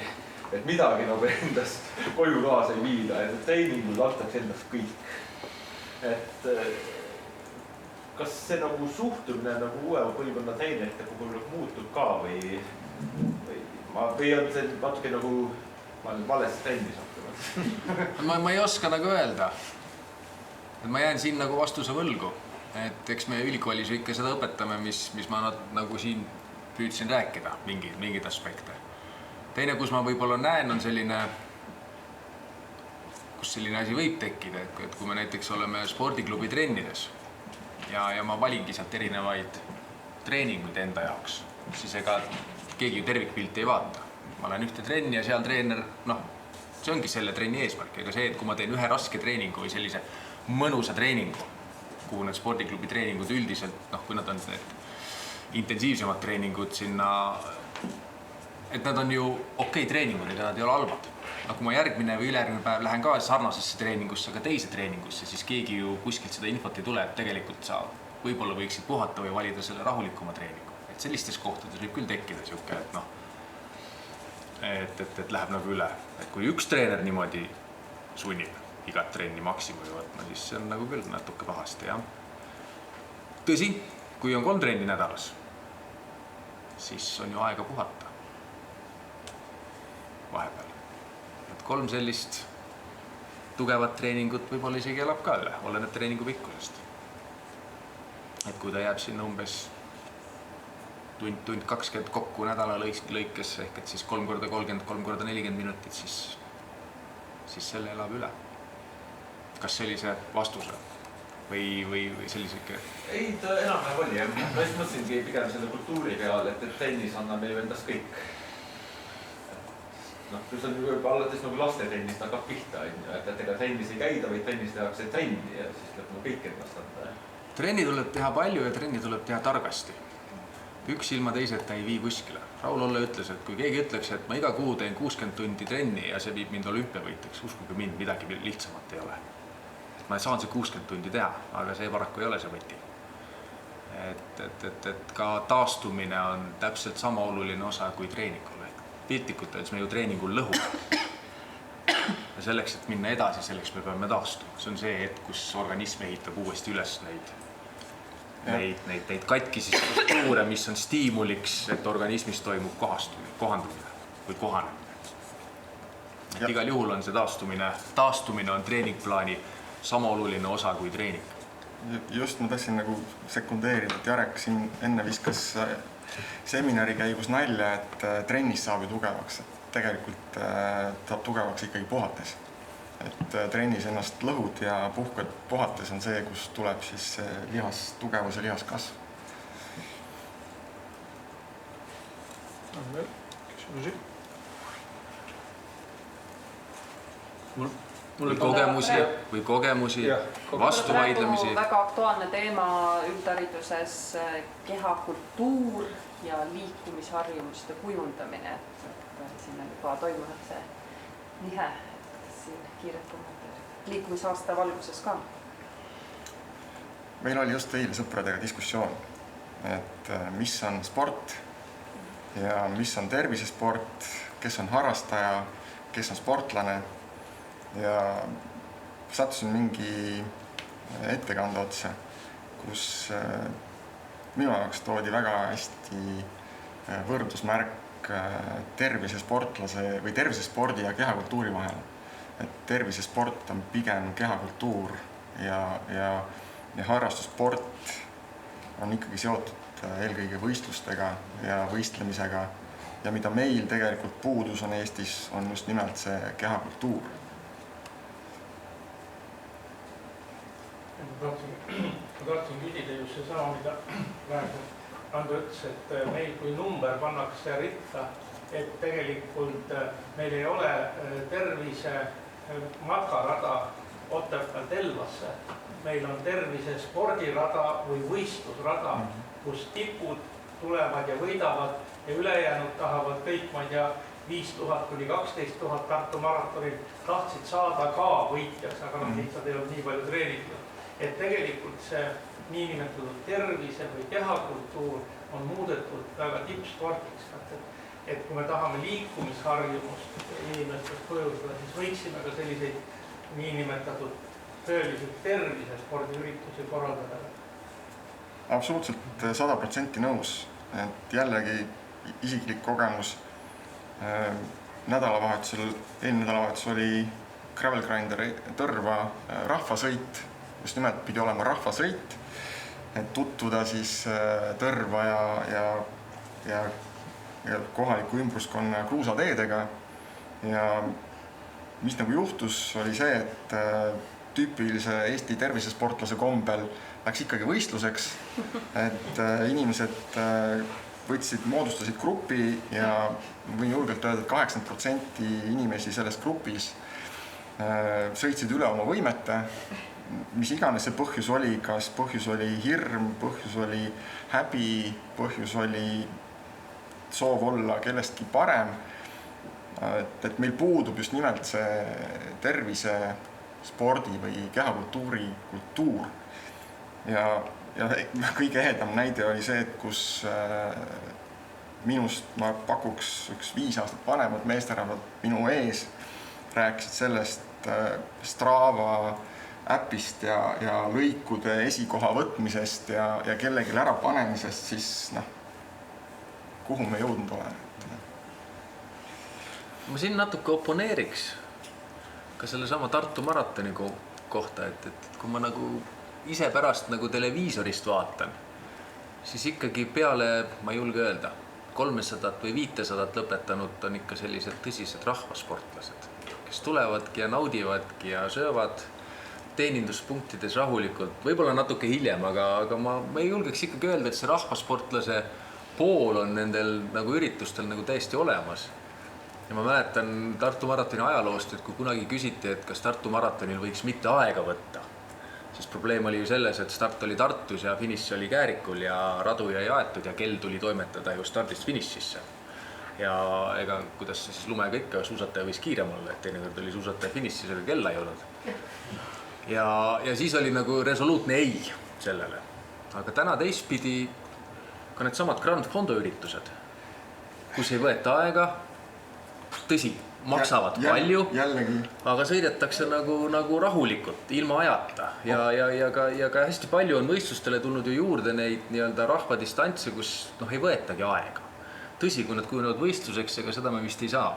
See on nagu niikuinii on meil loomuses, eks. Et aga ma julgeks öelda, et see rahvaspordi pool on seal ju endiselt olemas. Ma tahaks jällegi oponeerida siin, et siin hakkab rääkima... Minagi olen see rahvasport, ma ei lähe sinna pedestali. Siin hakkab rääkima video- ja fotograaf minus ja turundaja, et see, mida telekas näidatakse, see on 0,% nendest, kes seal päriselt on ja reeglina valitaksegi just mulje pärast need, kes näitavad, et see tegelikult on nagu äge ja see ei ole kannatus. Aga kui sa mainisid seda Eesti kuulsamat spordiblogi ja kui seal öeldakse, et panna on vaja ja kui sa ei ole Eestis, kui sul ei ole nahkpintsakut olnud ja kui sa ei ole Tartu suusamaratonil esisajas olnud, et siis sa ei ole õige eestlane või õige Eesti mees, on ju. Et siis, midagi on kiivas, ma ikkagi väidaks. See tuletab mulle lihtsalt hüppan uuesti tagasi sellesse Elva mainekujundusse, et see rahvapidu võiks päev varem olla stardiga Elvast lõpuga Otepääle, et kus kella käima ei panda. Ülesmägi minek ainult. Aga kannatused just. Teile niikuinii kannatused. Annan veel. Et mul nagu endale tundub küll, et mul nagu endale tundub küll, et võrreldes mingi aja tagusega nagu sellist võib-olla rahvas, veel kord, jah, see on minu,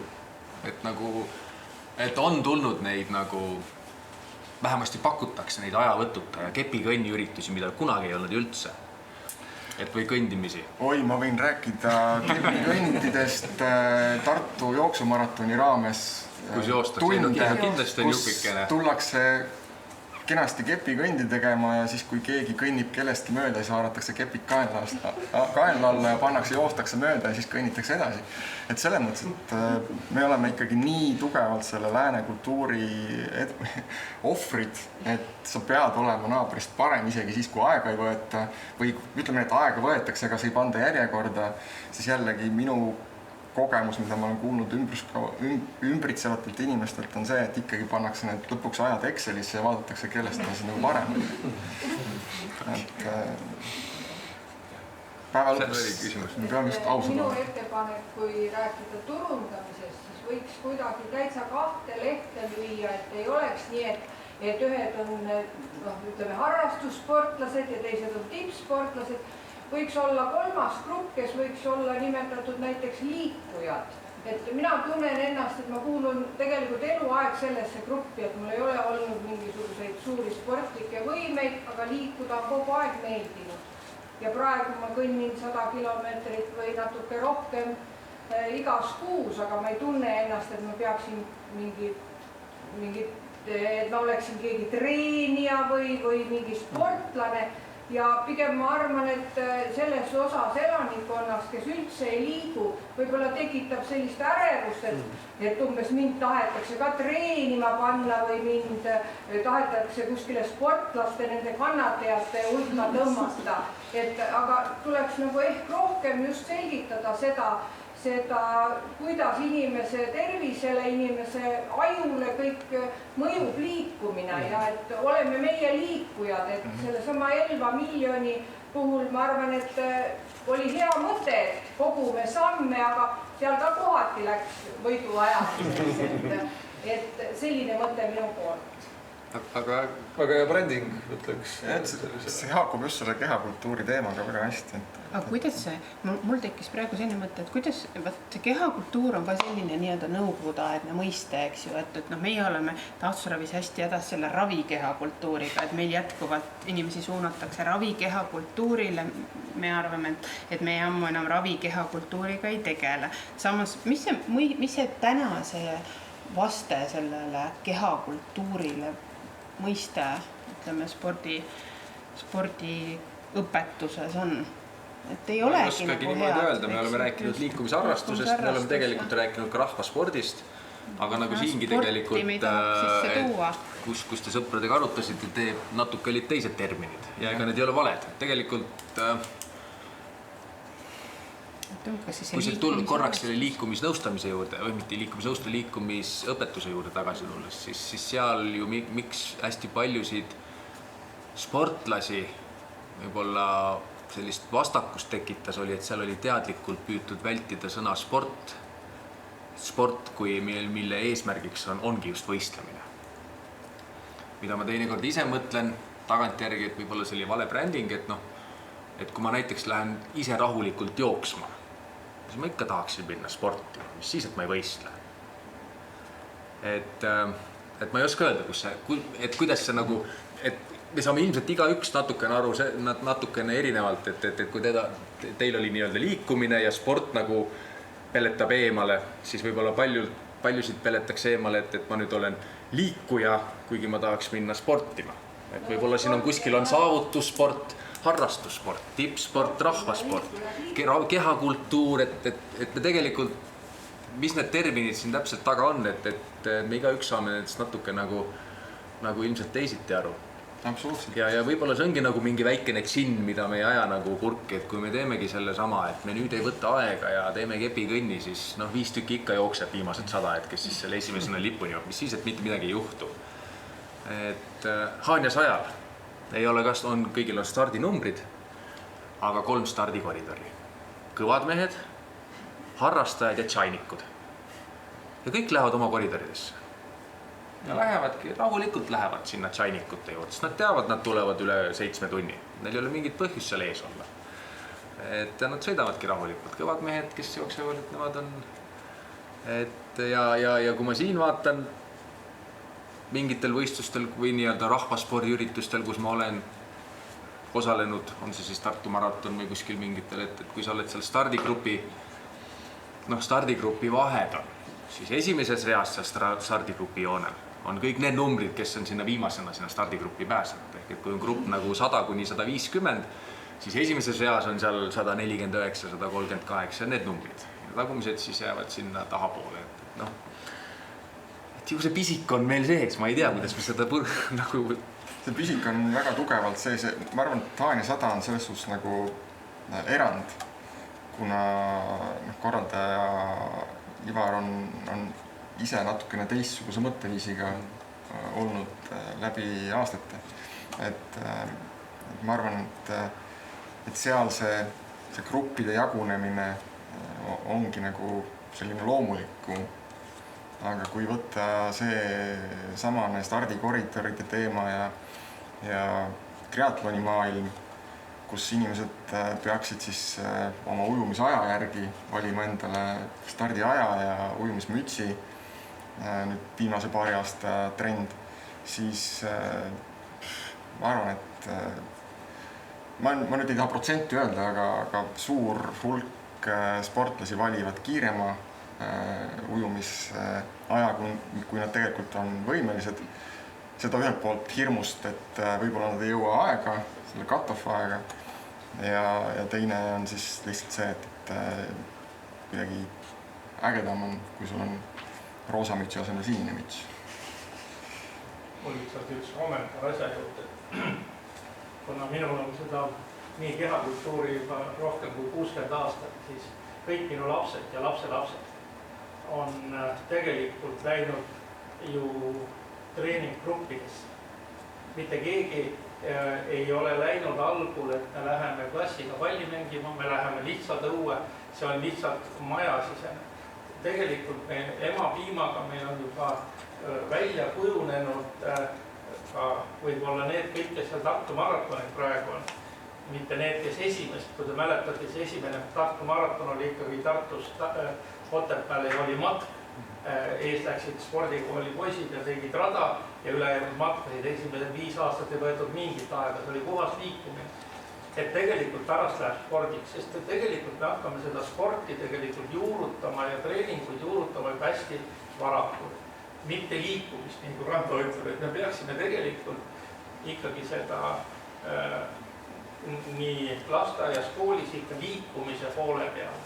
Ma ei tea, kuidas seda teha, aga ma lihtsalt olen kõrval vaadanud läbi nende pikkade aastate, ehk nüüd mängides ka 70+ võrkpalli, siis seal on 3 meeskonda, aga kõik reastatakse, eks ole. Ja medalid pannakse kaela, sest lihtsalt ülejäänud on surnud. Aga me oleme ka seal spordis, eks ole, ja rääkimata veel kõikidest nendest teistest, kus traumad tekivad ja kõik asjad. Et pingutusega tekivad alati traumad. Et sellest on paratamatu. See mõte sobib väga hästi meie tänase seminari sellist formaalset osa lõpetama, sest ma tean, et Tartus oli hiljuti üks lasteaed, kes otsis lasteaeda sellist ametipositsiooni täitma inimest nagu müraja. See on ka liikumine, müramine ka liikumine. Just. Ja pakun võimalust, et kellel on võimalik jääda, siis mitteformaalses õhkkonnas saab veel küsimusi küsida ja arutada, aga ma tänan teid mõtete eest. Annika, Jarek ja Rando ja tänan teid kuulamast ja kaasa mõtlemast. Aitäh! Aitäh!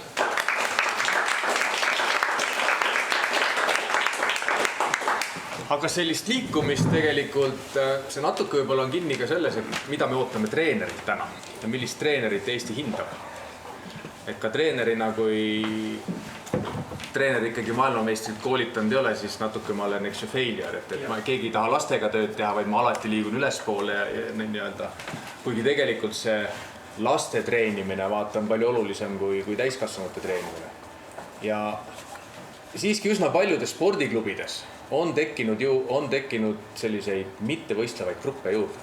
Ehk et võetaksegi lapsed niisama tegema, et ei käidagi võistlustel. Ehk et see on sinna võib-olla natuke sinna suund, et nii-öelda liikumine. Sest see võistlemine peletab lapsi umbes 60% ulatuses spordist üldsegi eemale, et kui see toimub nagu liiga vara. Et just see, et see liikumine ja see sama, miks ka tegelikult tekib liikumisõpetus. Et kusagilt õpetada lastele need omadused, need oskused, mida nad täna hoovispordiga ei saa, sest seda lihtsalt ei ole. meenub üks käsipallitreeneri hüüatus, mis on ka jäänud kuidagi nagu märkamata, et taevake, et ma ei saagi enam väga hästi trenni läbi viia, sest lapsed ei oska joosta. Ma pean käsipallitunnis õpetama lapsi jooksma. Et kust ta siis seda õpetab? Kas me teistpidi paneme siis treeneritele selle kohustuse, et iga treener peaks õpetama neid baasliigutusoskusi või on äkki mõistlikum seda lahendada siis rohkemal määral nagu koolis, andes ka siis nii-öelda, miks mitte koduseid ülesandeid? Aitäh!